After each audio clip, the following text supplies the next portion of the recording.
Hindi kami kontrolado ng ICC. Independent po itong ating ginagawa dito.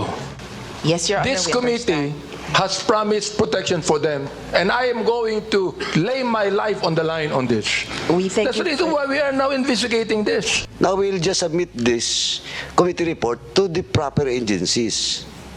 No? And it's up to the executive department, to the proper agencies, whether to file a case against all those person supposedly magiging liable in this investigation.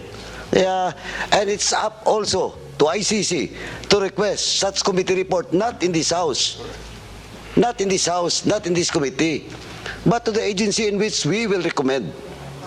Kung ombudsman yan, so be it. Kung Office of the President, so be it. But not us. Because we are conducting an inquiry in aid of legislation.